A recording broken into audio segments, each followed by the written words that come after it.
hosting today's conversation. We have some very special ladies to introduce. So before I do so, my name is Julie. I've been working with Officevibe for a little over 5 years now, and I'm our HR expert and senior researcher. And I'm thrilled because I have some HR teammates today to introduce. So with me, I have Natacha Brind'Amour and Nellie Rousselle.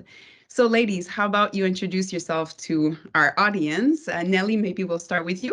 Well, thank you for inviting me, Julie. Nice to meet you, Natacha.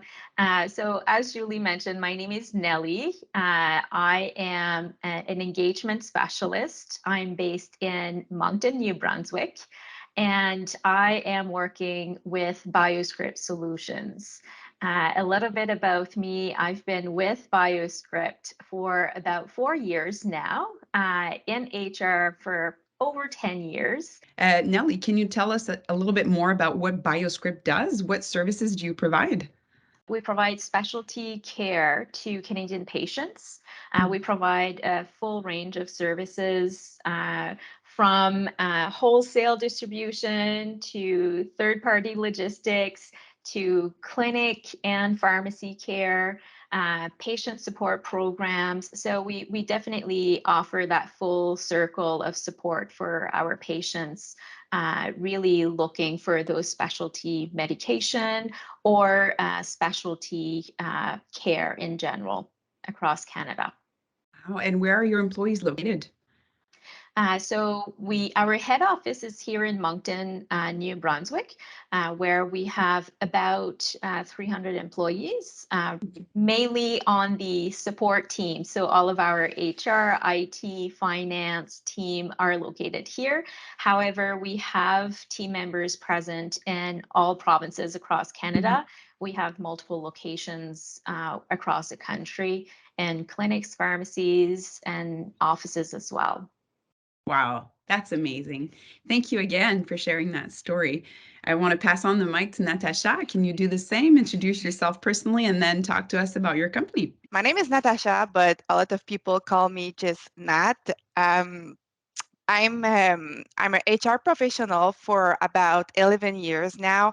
I started my journey as a headhunter, and then I transitioned to a generalist role. And I work for big organizations such as Deloitte, where I was able to sponge a lot of best practice and learn from the best. But at certain times, it was time for me to help other companies to grow and see the impact that HR practice can have on organizations. And I do have an entrepreneur fiber, so it was like very important for me to join an organizations where we can really see the impact. It's always complex to describe what we are doing, but after 4 years, I think I'm kind of able to.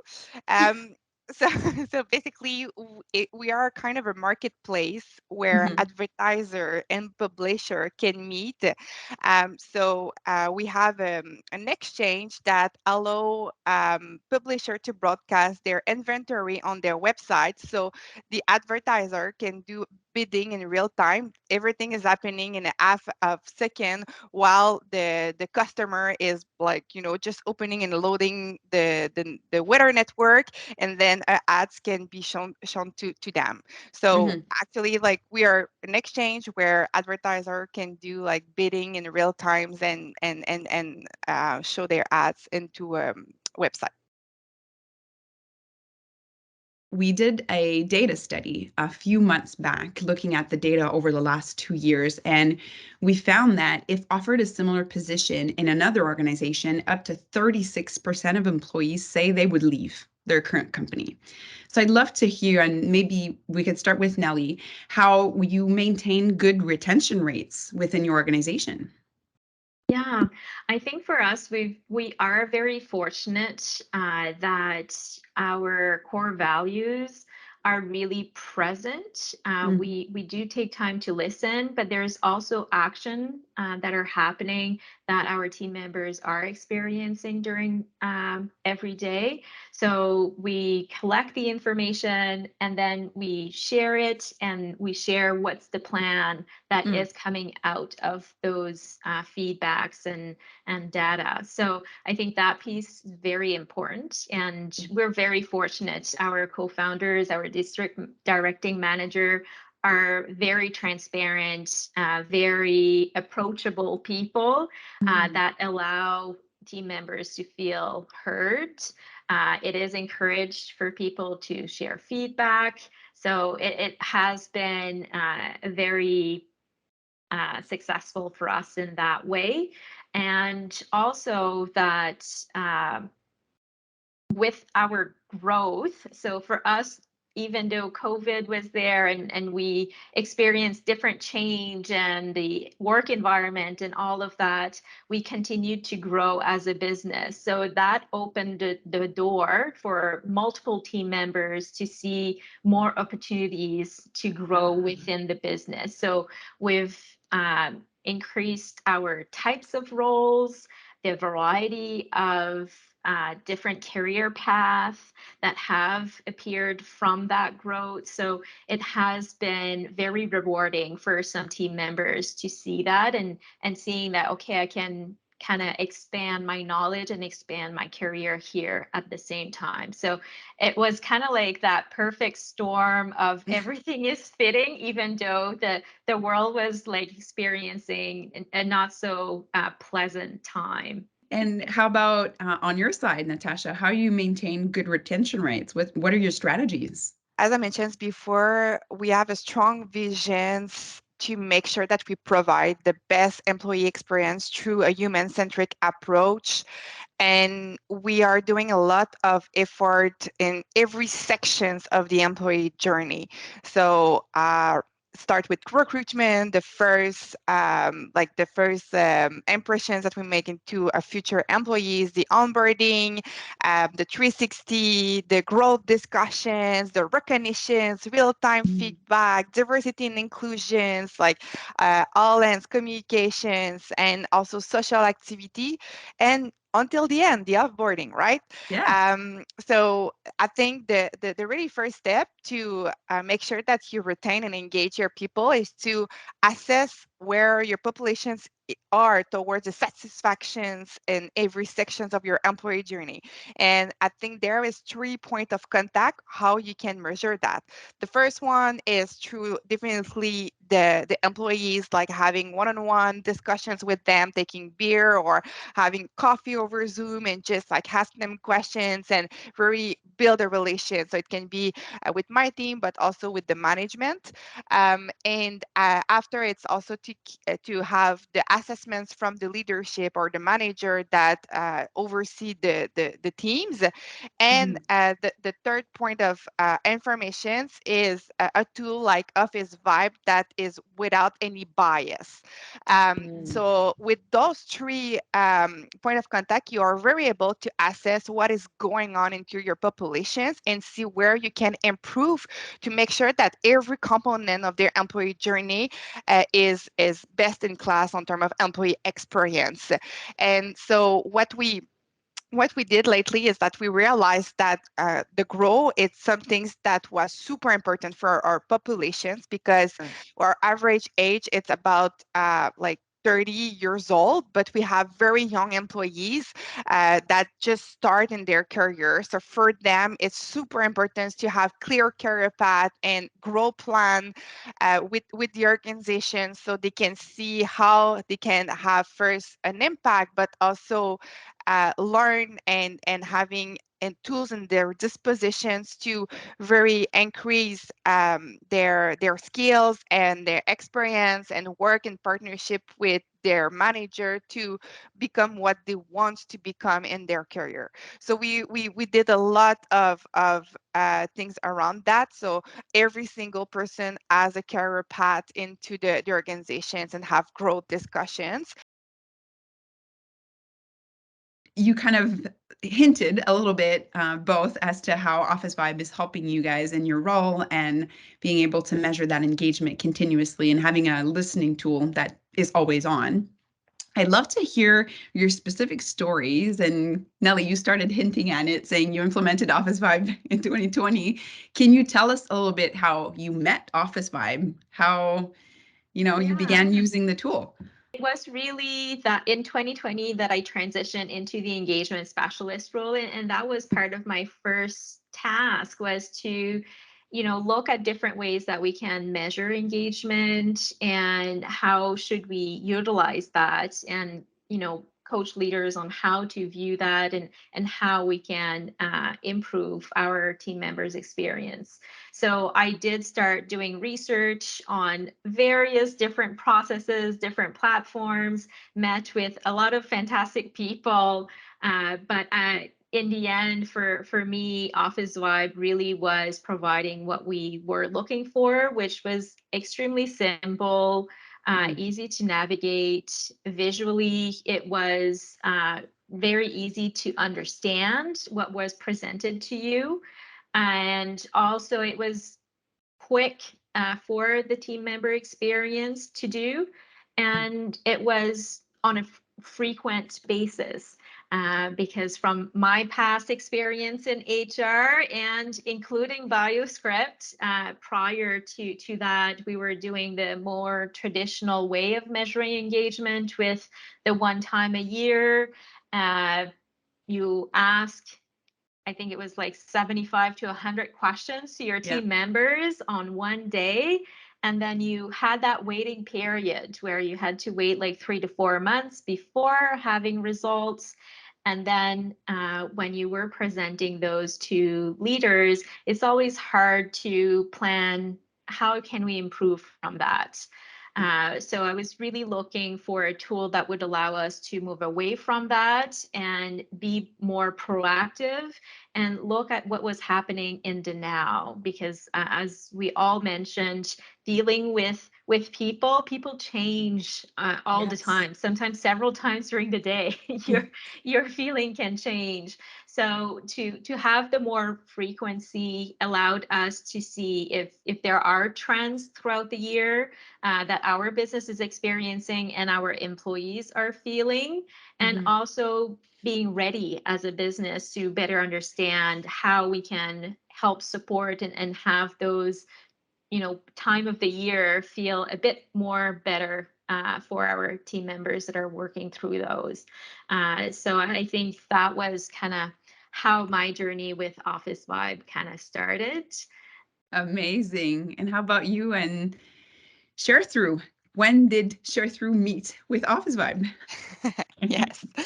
So first, I echo everything that Nellie just said. I think it's also kind of why we love so much these tools, and I'm going to add a bit more about other aspect that is maybe more personalized to our business. But we implemented Officevibe, I believe, in 2019. So we welcome a VP of engineering that was from actually GSoft. Oh. So he was already like a big believer of the tools of his vibe. So we together we implement the tools into the business. Um, I think one of the biggest impact that Office Vibe had at Sharethrough was to gather everything that we need to know towards our growth. And I'm going to explain myself. When you are a mature company that not changing a lot and you have pretty stable teams with stable manager, people trust the manager and are capable to share any feeling or feedback to them. But when you're growing, you can growing organically, and when and when you do so, you welcome people in your teams every month.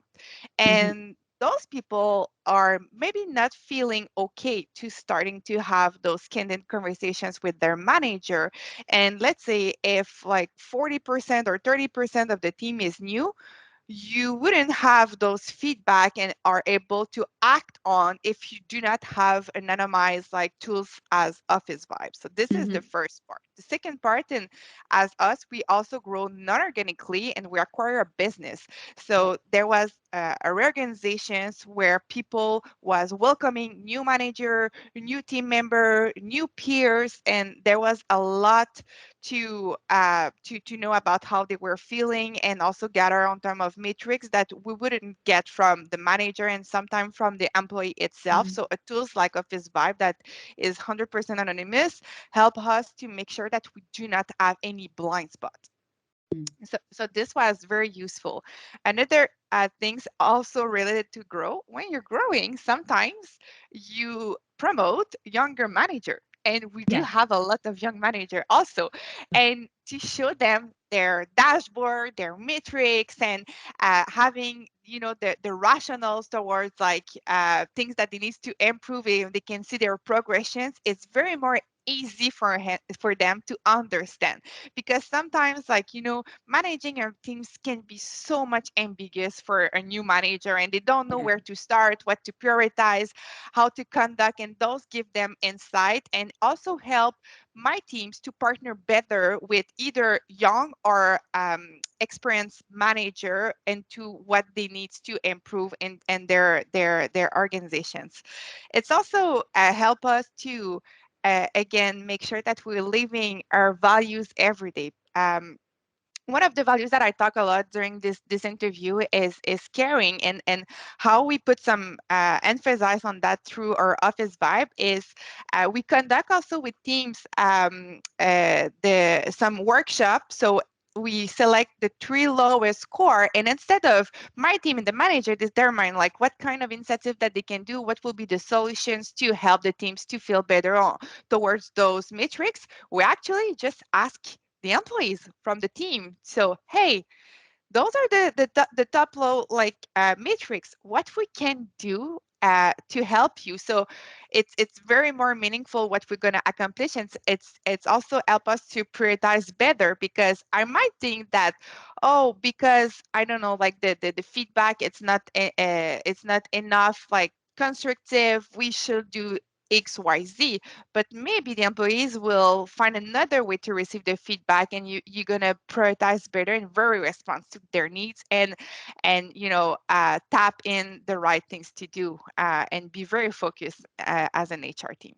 How about yourself, Nellie? I am the one constantly talking about the tool within the organization. Uh, but it has been very helpful to Natacha's experience as well. With the massive growth, we have a lot of new leaders that had shown potential, but leadership is new to them. So really having a tool like that, really helping them guide, okay, where should my focus be for the next 3 months? And, what should I talk to with my team, and kind of open those conversations has been very helpful.